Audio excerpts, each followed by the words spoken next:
I was a scared 18-year-old kid coming into Kroger. I thought the same thing. As long as I come in, do my job, show up on time, do my job, I'll be left alone. Nobody will bother me. Boy, was I wrong.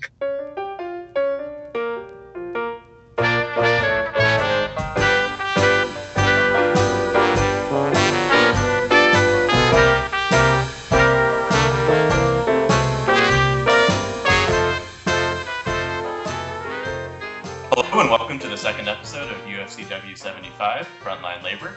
On this podcast, we highlight members of Local 75 and the critical fight for fair contracts with livable wages, affordable benefits, and job security, providing better lives for members and their families.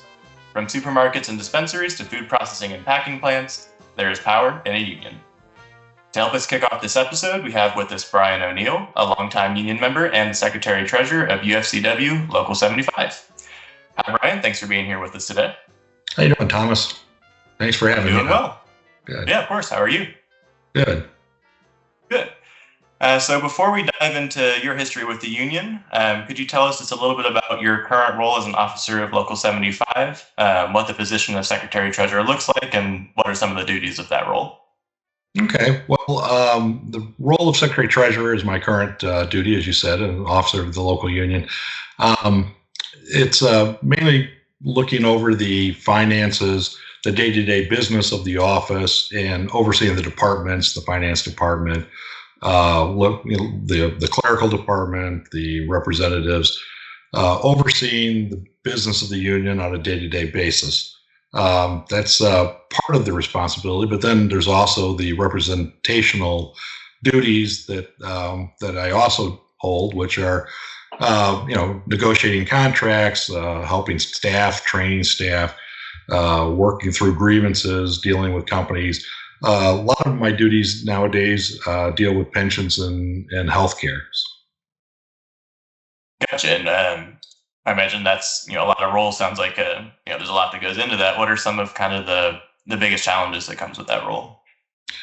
Well, the challenges are what they've always been for working people, which is, fair contracts, livable wages, affordable health care. Healthcare costs have always been a challenge for working people, trying to keep them affordable, but also trying to keep the coverage to a point that is, that's good coverage that you can use without paying a lot of money out of your pocket.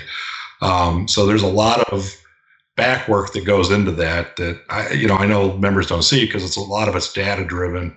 We spend a lot of time with actuaries and plan design professionals to try to make sure that we come up with the best plans that fit our members, because our members are unique and in some ways, and we try to keep the cost as much as we can.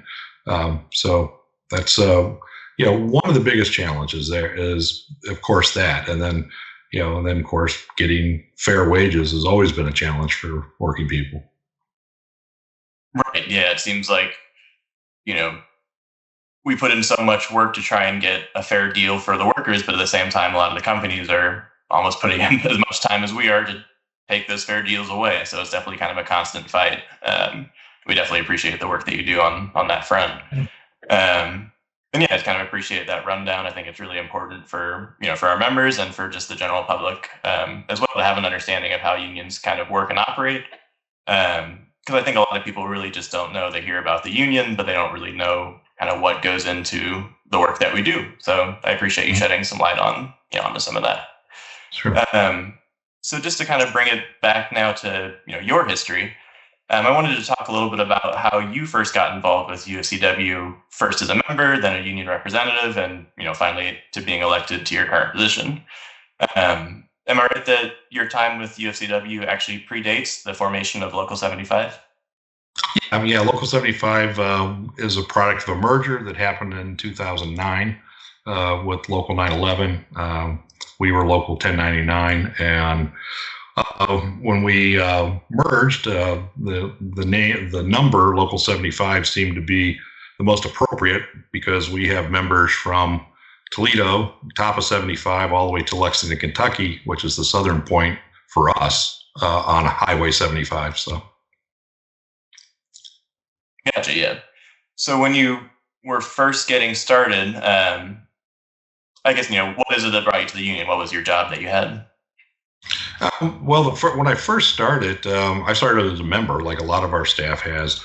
I started when I was 16 years old. Couldn't wait to get into, a workplace that, had better pay. I was, did some odd jobs around the house, and then I wanted a regular paycheck, so I went to work at the new Meijer store in Southeast Michigan, where I grew up, and I was a bagger through high school or until I turned 18 years old, and then I went into the grocery department. So from the grocery department, I started studying my contract because there was a lot of provisions in there that were very helpful to me. For example, when I went to the grocery department, I was part-time, but I wanted full-time because I was engaged and was going to need more income. So I, read through my contract, and we had language in the contract that basically said if you average a certain amount of hours over a certain amount of weeks, you could force full-time. And I knew the company wasn't just going to give it to me. So I, worked every hour I could until I hit that average, and then became full-time. So that was kind of my first real look at the, I was like, hey, this contract's important to me.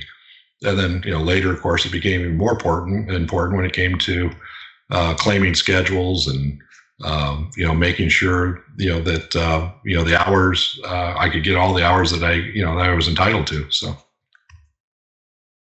Gotcha. Yeah.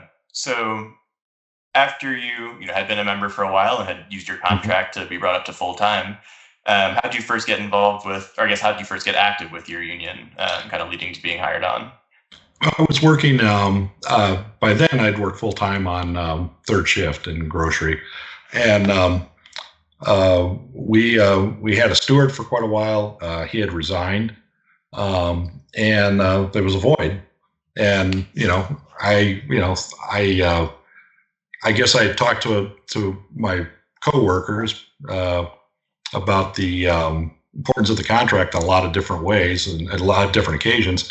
And they're like, well, you really should take the job. So I ended up taking the job as a union steward and found it really rewarding. I thought it was nice to be able to help people, especially on third shift, because back then the store wasn't open on third shift, and sometimes we felt like we were forgotten. So it was nice to have a voice on third shift. So. Gotcha. It sounds like you kind of jumped pretty quickly into, first using the contract for yourself as a member and then also getting active with the union. I know you were just, 16 years old, but when you first got hired on into Meijer, were you already, did you know you were pro-union? Did you, have kind of thoughts about the union in general? Or were you just getting a job? Well, you got to remember, I grew up in Southwest Southwest Michigan, the Detroit area. And all my neighbors were auto workers, and they were all blue collar, including my parents. So that I had no second thought about joining the union. I knew the union was a good thing, and I will admit I didn't understand it completely till I got in there and started studying it for myself. But my parents always spoke favorably of the union, and so wasn't even a second thought. So that's great. That's I definitely love to hear that, people growing up pro union. That's definitely a good thing. So it sounds like there's been a lot of changes with the union structure throughout the years with various mergers and that sort of thing. Yeah. As far as being a member, what are some of the changes that someone might see over the years from when you were first starting on to a new rank and file member today? Well, I think the use of technology is definitely probably one of the biggest changes that they're going to see, and I've seen. Electronic schedules. You got computers writing schedules. Back when I was coming up through this, through the retail, it was managers wrote it, and they wrote it on the needs of the business, but also they would take in consideration things that you had going on. These computers nowadays don't care. They're just trying to make a budget. They're just trying to cut hours where they can, and I think that the technology has been challenging for our members, in some ways. And sometimes technology is good. I don't run from it, but But I think in, the case of ours, the technology has not been great, the forecasting, because, sometimes it's right, sometimes it's wrong, so if it's wrong, you get slammed and there's not enough help. If it's, so it's just, it doesn't, I don't know. I'm not a big fan of the electronic scheduling. Yeah, I mean, I think you hear a lot in the news and just kind of people talking about how automation can be, bad for workers, whether it's taking jobs or, leading to reduced pay. But I think we a lot of times don't think about the automation kind of on the, on the management side that can also be a burden for workers. What are kind of some of the ways that, the union, pushes back on that or can, try and make it better for the workers? Well, you have to, take it up during contract negotiations and try to put language in there that controls the use of technology, but also, try to, you have to put language in there that gives members rights on how many hours they get and how to claim hours, who gets the earliest hours. Those are the old-fashioned way of doing it and the new way of doing it. I mean, it doesn't matter who's writing the schedule. I guess we still need the same languages to protect our senior workers and all workers. So, yeah, that makes sense. It's different tools but same fight. Mm-hmm. In addition to scheduling and that sort of thing, what are some of the other kind of not even necessarily biggest fights, but most common fights that the union kind of has to do when we're servicing stores and helping out members? The more common thing is probably the day-to-day scheduling. And lately, it seems like we're fighting for our work constantly, making sure that third parties don't come into our work. That where we have management, management language that prohibits managers from working, that they're not doing the work. Third party, companies aren't coming in and doing the work. That seems to be just an ongoing fight nowadays, and the companies are trying to expand it, whether it's in the the deli counter, the sandwich making, gift cards, you name it. I mean, they've got somebody to do the jobs that our members do, coming from all over the place. And you got to remember, a lot of our contracts are hour driven. I mean, in some cases, what you get paid for your vacation, your personal time off, is hour driven. Your what type of health care you have and who you can cover is hour driven. I mean, in some cases, what wage you make is hour driven. So it's it's important for our members to kick back, and our reps and all of us to be vigilant and maintain our work and maintain our hours according to the contract, because once you give it up, it's hard to get back. Yeah, I think that's exactly right. I think a lot of people don't really might not understand why it is that unions kind of work so hard to defend the hours of their members and, make sure that you don't have, managers or outside people who aren't in a union coming in to take the work. But I think, like what you were saying, it really is important and it can affect a lot and, make the lives of union members a lot worse if we don't do that. So I think that's a really important fight. Sure. So I really appreciate you being here today. But just to round it out before we wrap it up, I wanted to ask something that I think I've asked all of our guests so far. If you could give one piece of advice to someone who might just be starting out in the union and maybe looking to get involved or learn more about their union, what would that advice be? I'm probably going to give the same advice a lot of them have, I'm sure. But it's get involved, come to the meetings, ask questions, tell us what you think. I mean, it's we're an organization that needs to know what the members are looking for and what their thoughts are. Things they don't understand, things they do understand. I mean, all those things are very important. I think one of the things I think is important when you get involved with anything is be open to listening too. Not only come out and speak your mind, but also be open to listen, because, like I said, some things may not be what you think they are. But if you have a better understanding, you can help everybody. Work through the issues or understand the issue better so we can get to a resolution. But, I think that's important for all of us as union representatives and, our stewards in the workplace. It was a trait that took me a few years to learn, but you got to learn to listen, because it's important, because people will tell you what you need to know if you just let them. So. Yeah, I think that's really good advice, especially, really in all things, but especially when it comes to union, when there's, so many misconceptions and even just a lack of understanding about everything they do. People have a lot to learn. So it's definitely important to listen. So I really appreciate you joining us here today and sharing some of your story. Have a good one. All right. And then for the rest of today's episode, we'll be turning to Lynn Adkins from Meyer 66 in Springfield and Bryon Chapman from Kroger 395 in Cincinnati. Both Bryon and Lynn are currently out on leave and have been doing quite a bit of work for the union in their roles as rep assistants. Thank you both for being with us. Thanks for having me. Of course. So I think we'll dive a little bit more into the work that y'all have both been doing as rep assistants in just a little bit. But to start off, we can maybe just have you both introduce yourselves and talk a little bit about the time that you spent in the union so far, and kind of what your jobs at Meyer and Kroger look like, just kind of on a day-to-day basis. Lynn, we can go ahead and start with you. No problem.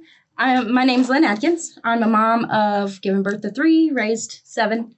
And I've been at Meyer's for about 3 years now. I started off as a holiday hire-in as a cashier, and then I ended up getting moved to planogram assist coordinator.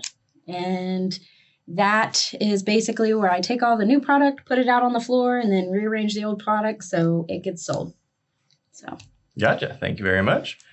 And we can move now to Bryon. Pretty much just the same question. If you want to introduce yourself and say a little bit about your time at Kroger and in the union. Sure. So I'm Bryon Chapman. I've been with Kroger almost 9 years. I started off in Maysville, Kentucky. Maysville was my first store.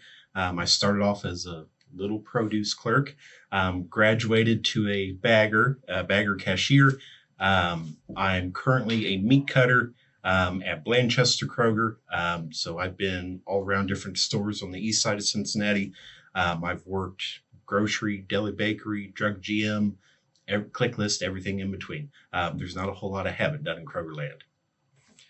Yeah, so thank you for both being here with us today. As I mentioned, you're both out on leave as rep assistants. Lynn, would you like to talk about just very briefly kind of what that means to be on leave as a rep assistant? Well, being on leave, I'm actually on a special project. I am just going through and assisting the reps for the Dayton area.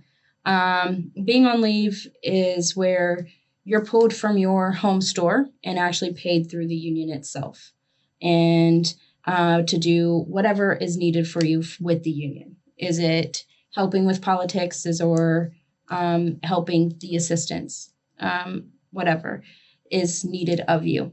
And I am being needed to help inform all the rep stores that we are still here and we are always going to be here for you.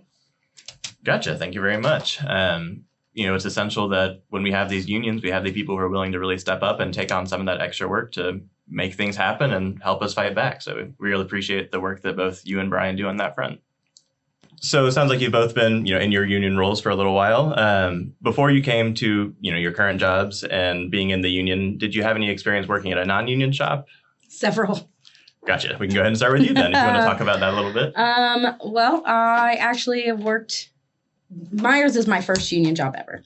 My last one was with Meyer's, and I thought it was a good job until I got sick, and basically it was either my life or the job. And when I chose my life, everybody at McDonald's dropped me like I was a bad habit.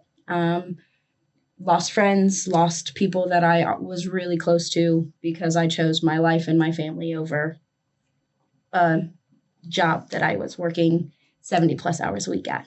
Right. So. Wow, that's, really awful. I'm sorry to hear that. It definitely was a big eye opener. Yeah.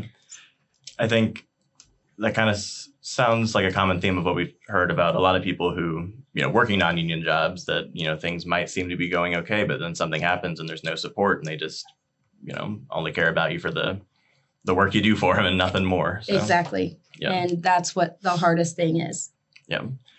And from your time in the union, has that kind of been a difference that you've noticed? It has been a huge difference. especially with being out, it's made a difference for a lot of other people too. But I noticed with being in a union, I felt like I had a little more support.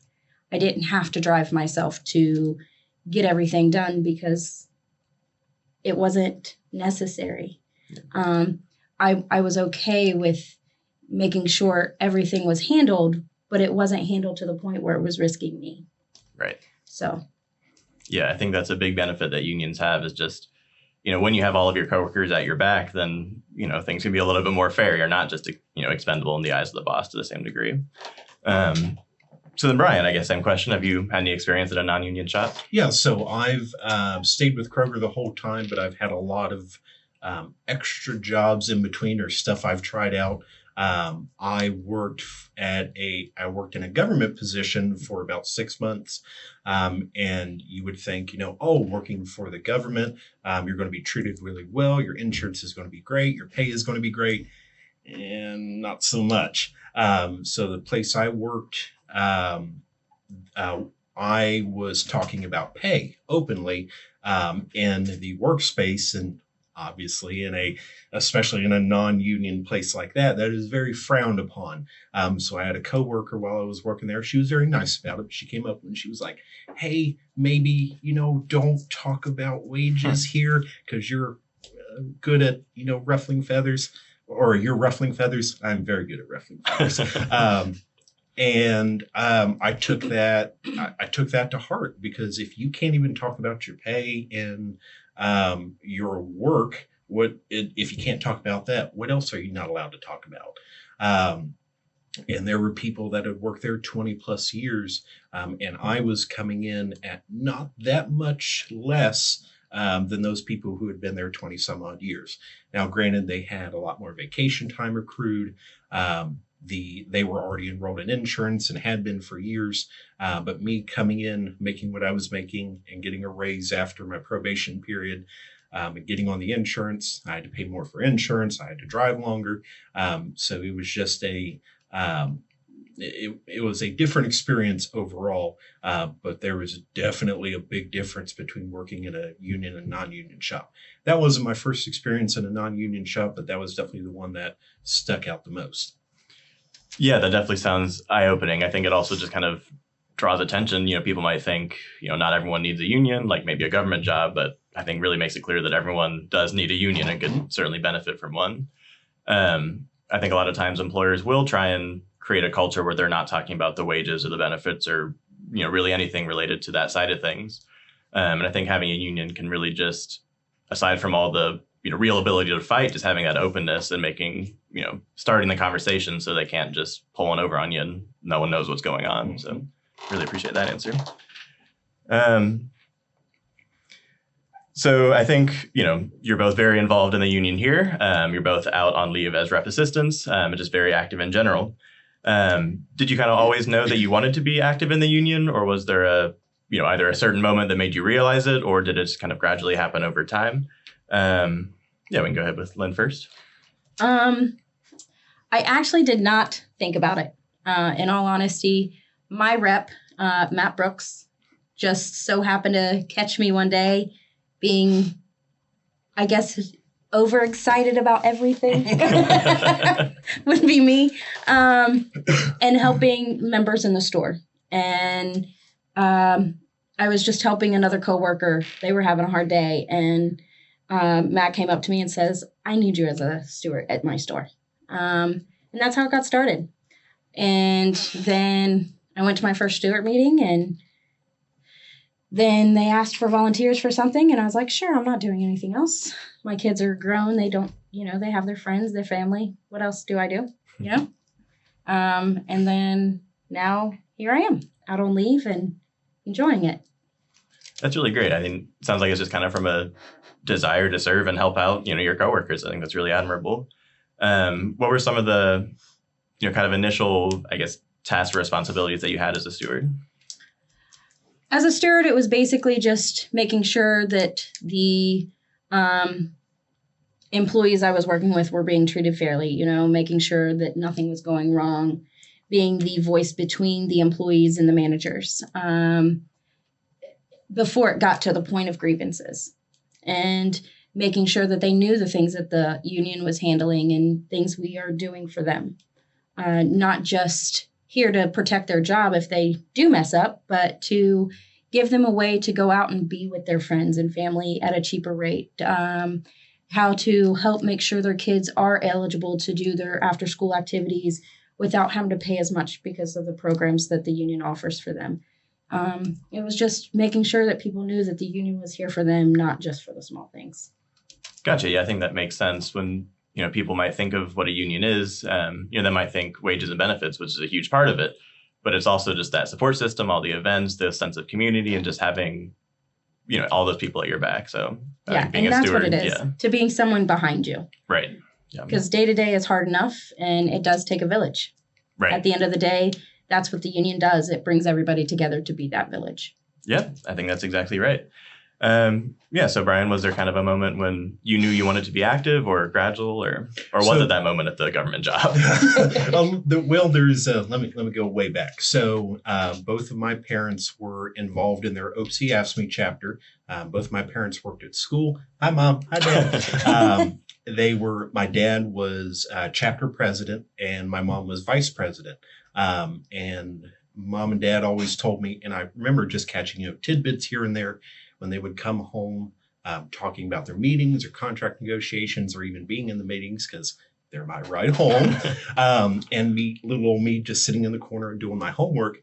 And one thing that both my parents instilled in me, and it never really clicked until I started working, don't let them run you over. It doesn't matter if it's a government job. It doesn't matter if it's a grocery store. It doesn't matter if it's a meat packing plant. It doesn't matter. Don't let them run you over. You need to stand up for yourself. And that never really clicked until I started working. I started at Kroger in 2015. I knew there were a lot of things going on around the store. I didn't feel that our stewards or our rep for the store at that time were handling things very well. And you know what? People want to complain a lot, but never do anything about it. So I got involved. I would come home every day and tell my dad or tell my parents what was happening. My dad would say, don't let them treat you like that. You got to stand up for yourself. Don't let them do that to you. Dad, I don't know what to do. Your union is way different than our union. He'd be like, well, you need to do this and that. And obviously not everything commingles quite like that. But it was just, there were a lot of things that were going on, and I felt like I needed to get involved. So I did. Awesome. Yeah. I think that, when you don't have a union with you, it can be when, every workplace has these problems. When there's no union, it can be hard to figure out what to do other than starting a union. Mm-hmm. But when you have a union, you have that avenue. So I think that's, definitely a really big part of, the value of that union that we talk about a lot. So, now we talked a little bit about your time in the union and how you got to be active and kind of have that, I guess, pro-union sentiment. So now talking a little bit more about the work that you are doing for UFCW and your roles as rep assistants. I guess we can actually start with Bryon on this one. Do you want to run us through kind of what a typical day might look like in your current role? Yeah, so I'm covering some stores for Latoya, one of the other reps. So I've got 13 locations that I service, 2 Myers stores, 6 Kroger, and 5 CVS stores. Most of them are on the east side of Cincinnati, closer to where I live.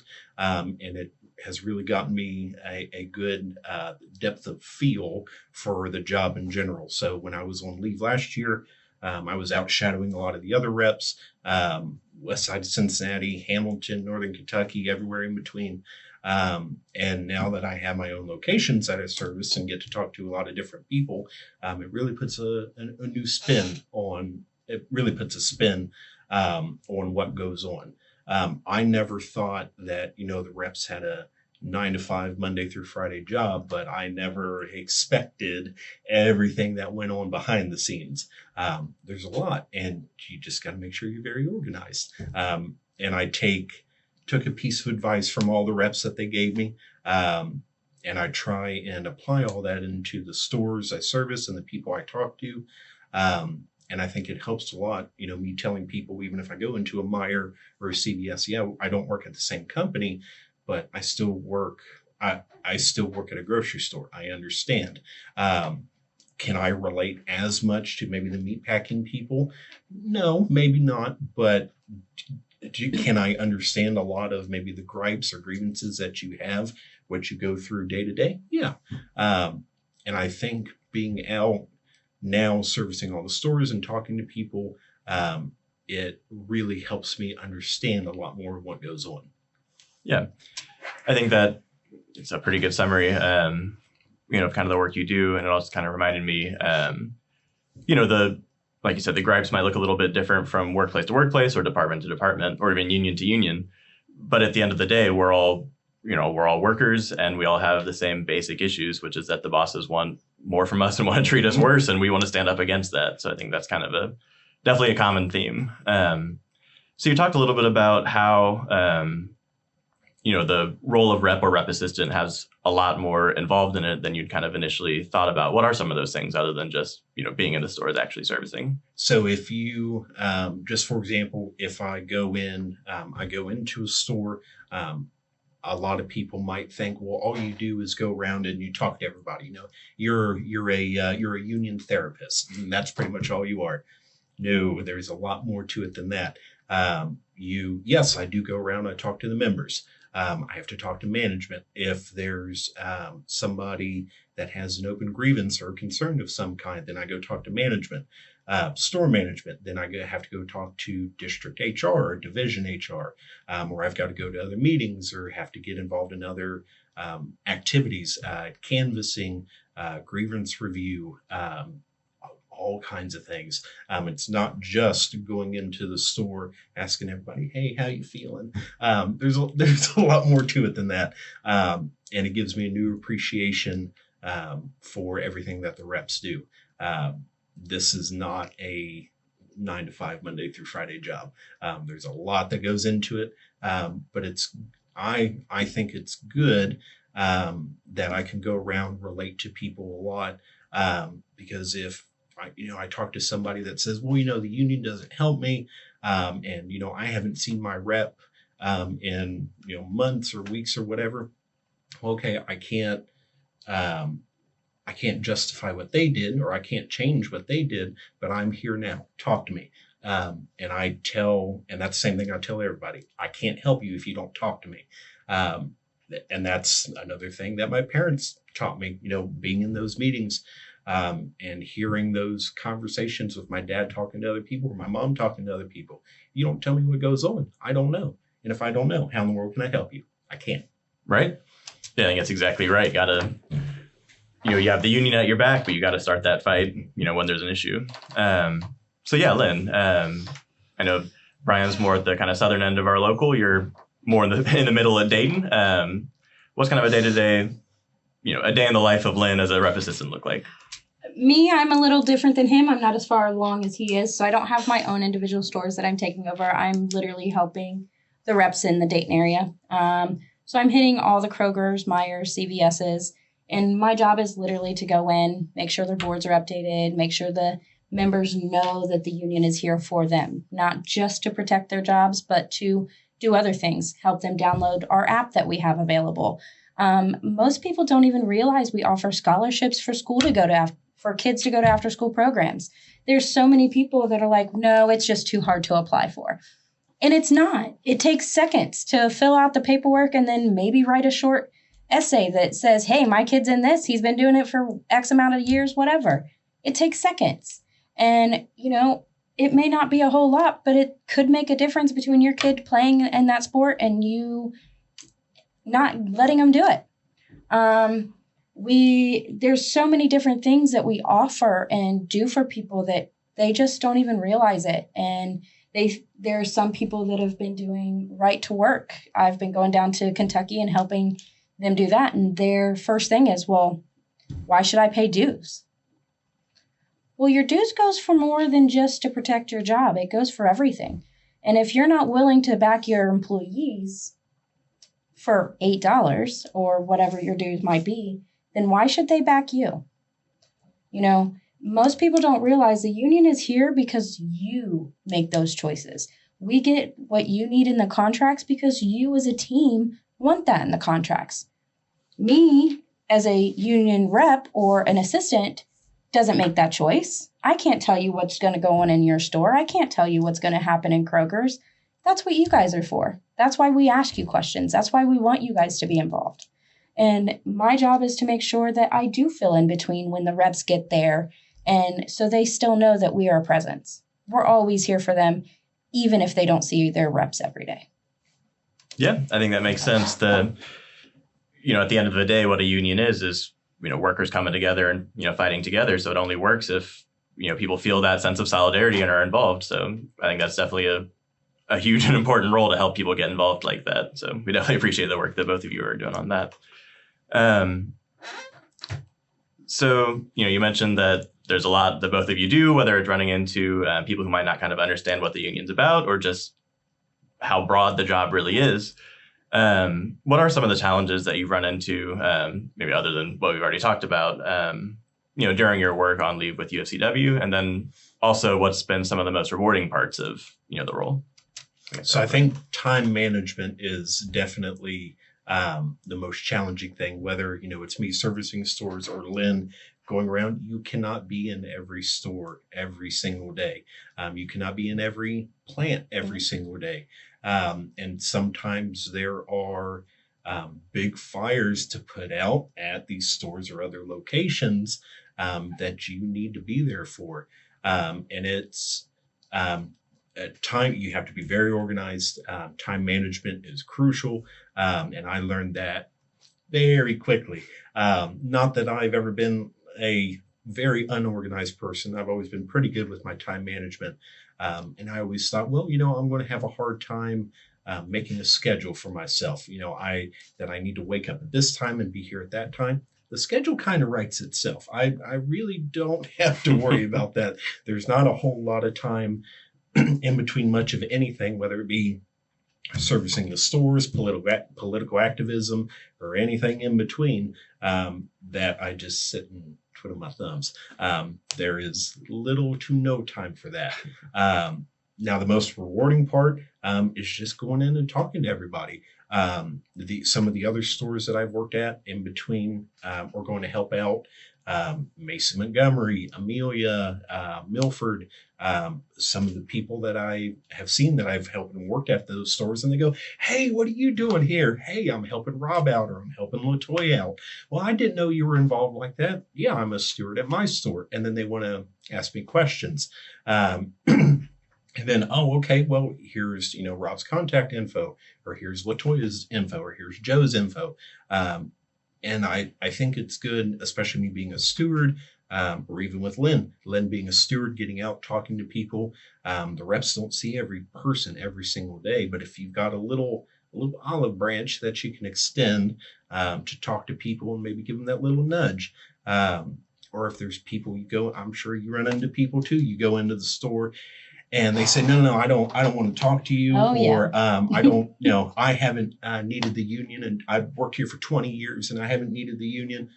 That's great. That's fine. But where do you think your vacation time comes from?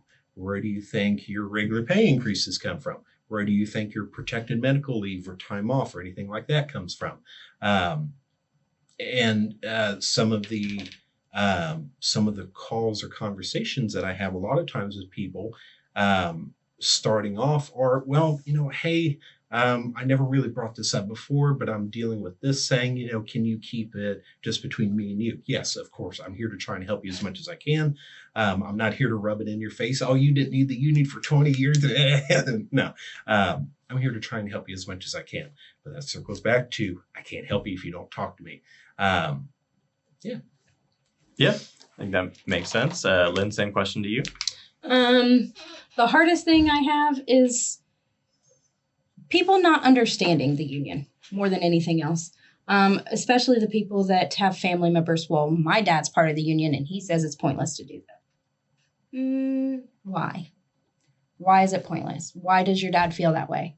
And just because he does, do you need to?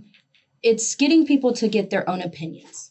And that's one of the things with right to work down there in Kentucky that we're struggling with. And again, it comes back to, if you're in the middle of a bridge trying to pull your friend up, do you want 3 people behind you helping you pull that friend, or do you want to try to do it by yourself?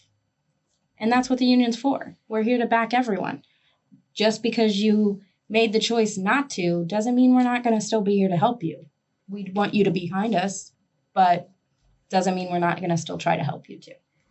Right. Yeah, I think that's exactly right. The union's really here for everyone in the union.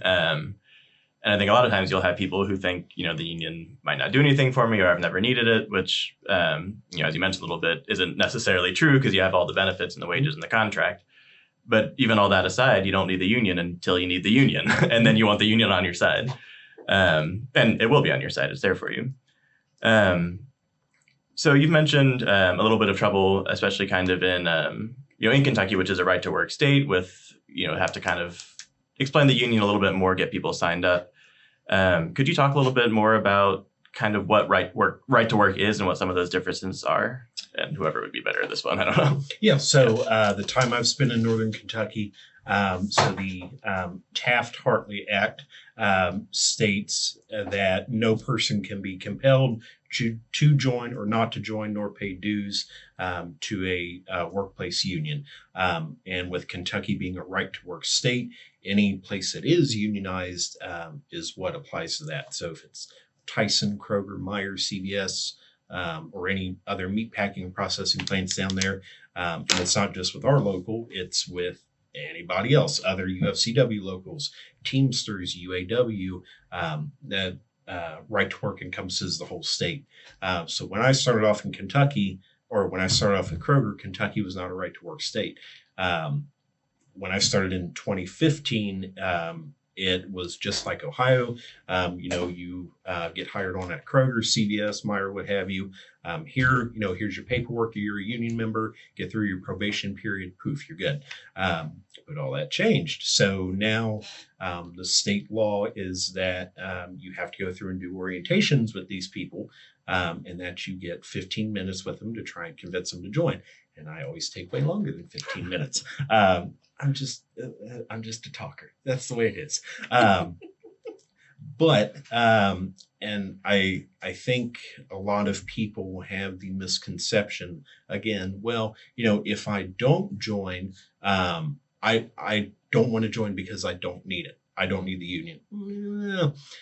Some of the calls that I get are, again, from people that said, hey, I haven't needed it. I've worked here for 20 some odd years. Or, my parents, my dad was a UAW member, or my mom was a Teamster, or my granddad was a steel worker. And it was great for him 50, 60, or 80 years ago. But what does the union do for us now? And a lot has changed in between that time, but the core values are still there. It protects your job if you ever need it, keeps your wages guaranteed, your vacation time, your medical leave, everything in between, because the federal government can come in at any time and just sign all that away.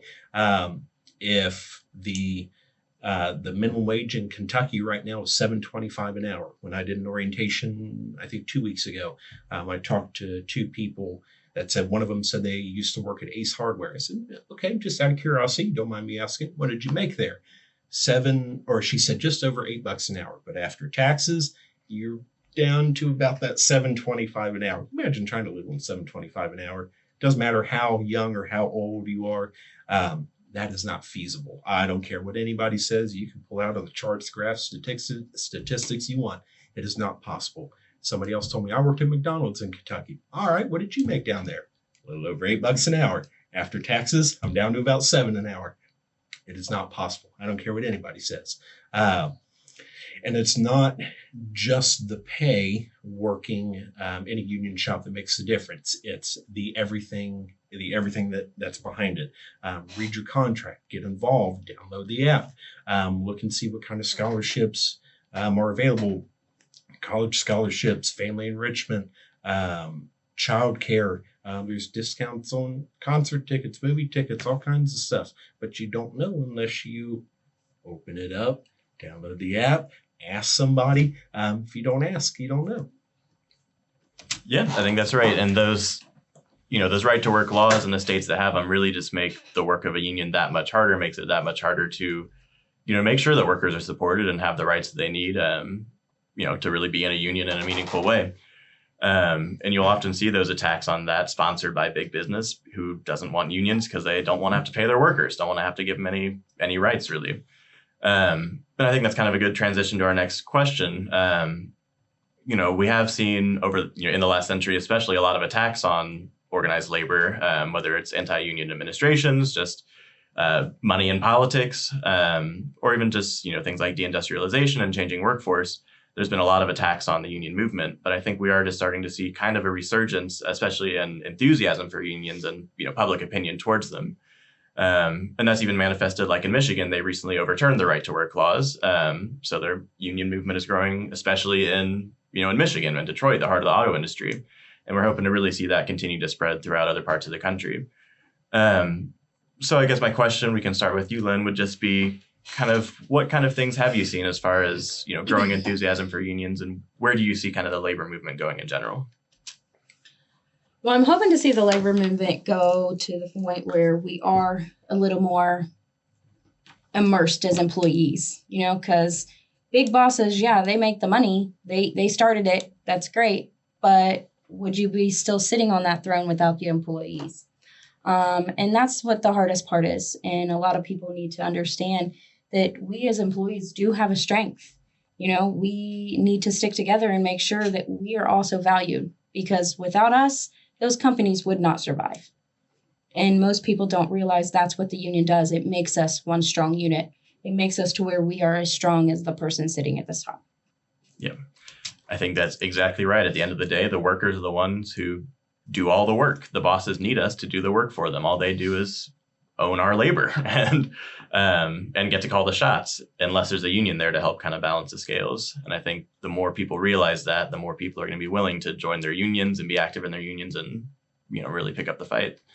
Yes. So yeah, same question, Bryon. Kind of where do you see the labor movement going, and have you seen kind of a growth in enthusiasm?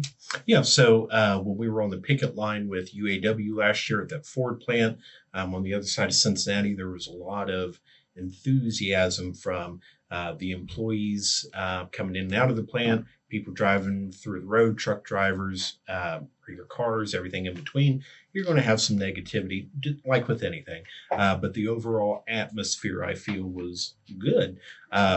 Some of the hand billing that I've been doing with some of the other folks in organizing, going around to different plants, just talking to people, people that do not have unionized workplaces. One of the first places that we stopped, we were hand billing, passing stuff out. And I would say 3 out of every 4 people that we talked to, well, it's about damn time that we get a union in here. What took you all so long? I think one of the first people that we had had just gotten to the plant, passing out stuff. She goes, what the hell took you guys so long? We can pass out the information all we want, but it takes everybody that works there to organize the whole thing. This is not a come in, have, reps or organizers, whoever come in and poof, make it happen type of thing. You have to get involved. You have to want it. And management's going to be breathing down your throat. Management's going to be breathing down your neck. Now, as far as the upward trend, there's even people I talk to throughout the stores. People seem to be a little bit more motivated, a little bit more excited, getting younger people or people that may not have always been involved, like Lynn and I, getting involved now, because we may not always agree with everything, and that's fine. But if you want to see changes happen, you have to get involved. You got to do something about it. Right. I think that's exactly right. You need to, everyone's going to have differences of opinion from time to time, but at the end of the day, we're all here in the union fighting for the same thing, which is, better contracts, more rights, better wages and benefits.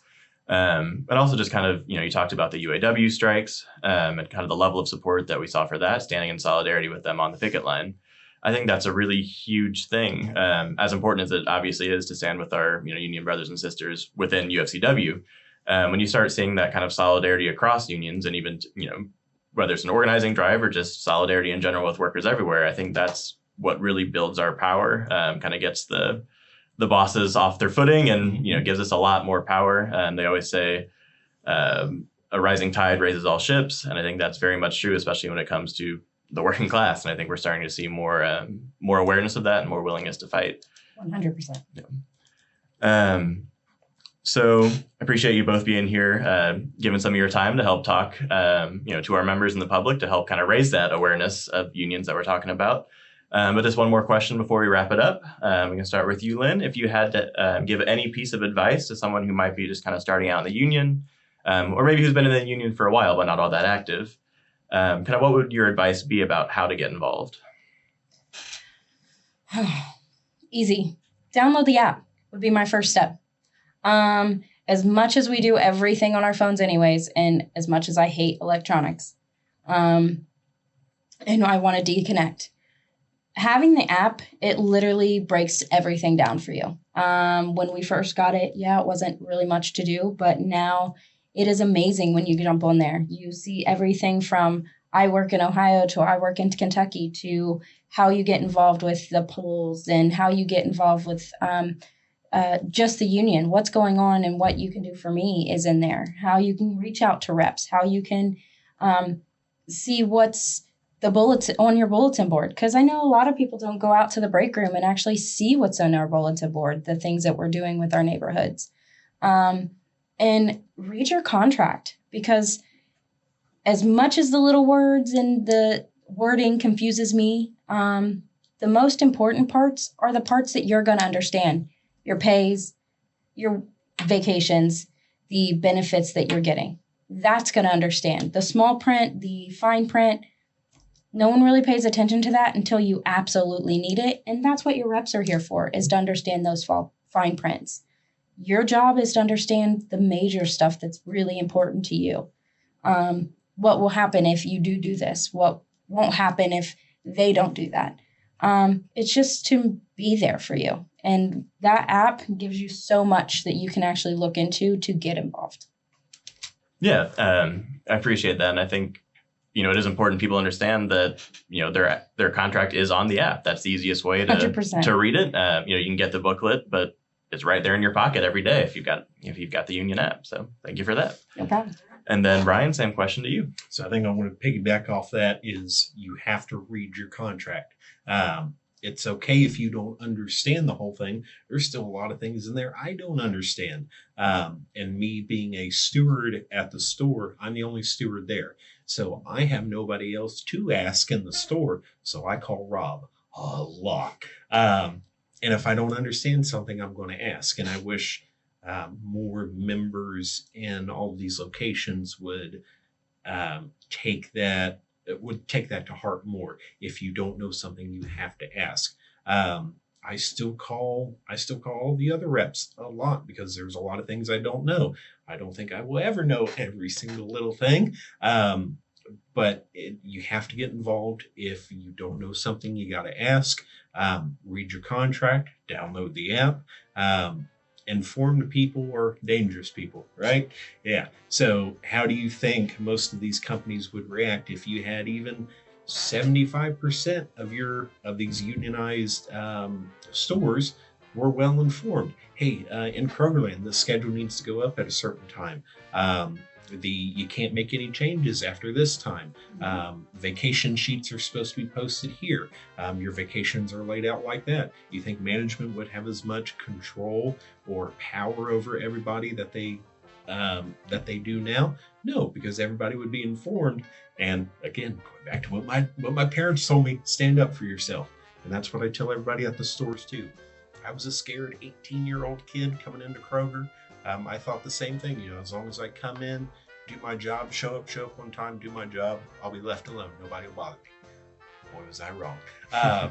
If you're informed, you are a dangerous person to the company.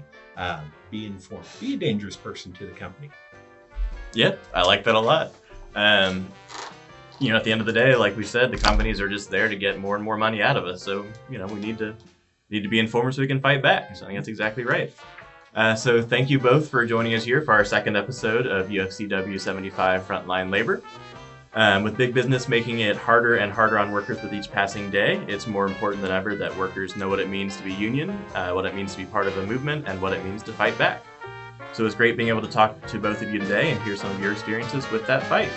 So that'll do us for today's episode of Frontline Labor. Thank you for listening. Always keep up the fight, and we'll see you next time. Have a good one.